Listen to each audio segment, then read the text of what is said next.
the War of 1812.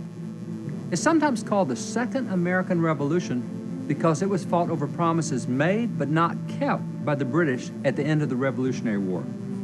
It was an especially vicious war, for Great Britain had been humiliated by their first defeat at the hands of what they considered a fledgling nation. And now, determined not to have a second embarrassment, in the War of 1812, they set out to deliver a convincing message of their military superiority. By August of 1814, the British had entered Washington, D.C., routed the American troops, they'd chased President and Mrs. Madison from the city, and then they burned down the government buildings, including the White House and the U.S. Capitol building, the very symbolic center of the American nation. The British then headed for Baltimore, at that time the nation's third largest population center, to attack Fort McHenry, which was located on a peninsula guarding the city. That fort had been named for James McHenry, a military officer under Generals Washington and Lafayette during the Revolution. McHenry later became a signer of the U.S. Constitution and then the Secretary of War for Presidents George Washington and John Adams. The British understood that the destruction of Fort McHenry would be another demoralizing defeat for the Americans. Now, Major George Armistead, the commander of Fort McHenry, had arrived at his post a year earlier. He understood that at some point in the war, because of the strategic importance of that fort, that he would probably be attacked by the British. So in June of 1813, he had commissioned Mary Pickersgill, a widow who made flags for ships, to make 2 flags for the fort. The smaller flag, which was still a very large 25 feet long and 17 feet wide, was called a storm flag, to be flown in inclement weather. The larger flag, which was the garrison flag, was an impressive 42 feet long and 30 feet wide. Armistead had wanted that flag to be so large that it would be impossible for the British to miss it from a distance. He didn't want them to lose their way and miss the fort. So when the British approached a year later, in September of 1814, they first attempted to take the fort by land, but that assault was resoundingly repulsed by the tenacious Americans.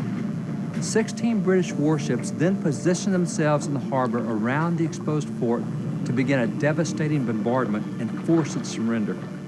However, at the same time that military preparations were being made for this massive assault, a relatively small and otherwise insignificant humanitarian effort was simultaneously underway.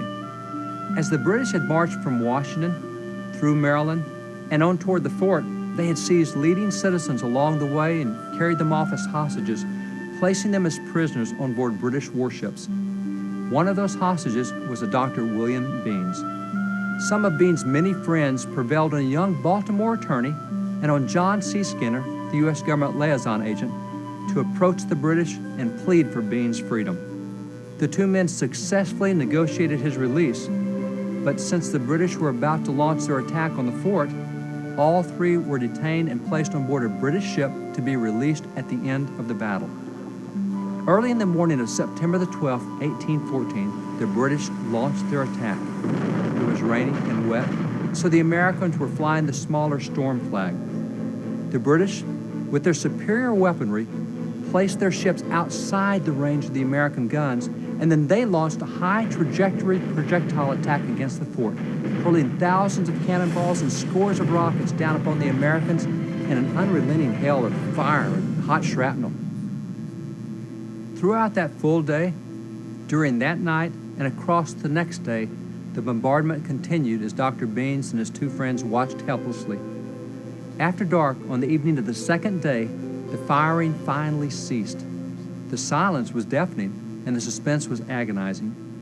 Beans and his friends couldn't tell if the firing had stopped because the fort had fallen or because the British had given up. Rising well before dawn on the morning of the 14th, the 3 Americans pressed tightly against the railing of the ship, straining eagerly to see any indication of what might have befallen the fort. When they had last seen the fort the night before as darkness fell, the American flag had still been flying. But was it still flying?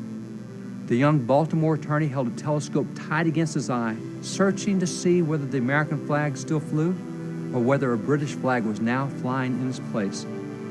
As he waited, he pulled a letter from his pocket and on the back of that envelope began to scribble an inspired poem voicing his thoughts about what he was experiencing at that very moment.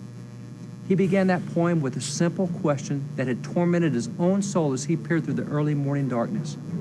Oh, say, can you see by the dawn's early light what so proudly we hailed at the twilights, at last night's last gleaming? Could anyone tell what had happened? Did anyone know the outcome? He soon saw the answer for himself.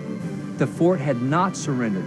In fact, the Americans had taken down the smaller storm flag and raised the massive garrison flag, and it now waved proudly in the morning light atop the 90-foot flagpole, while the Americans inside the fort played Yankee Doodle and fired their guns in celebration.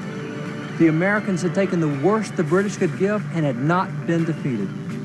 Just 3 months later, the British signed a peace treaty to end that war.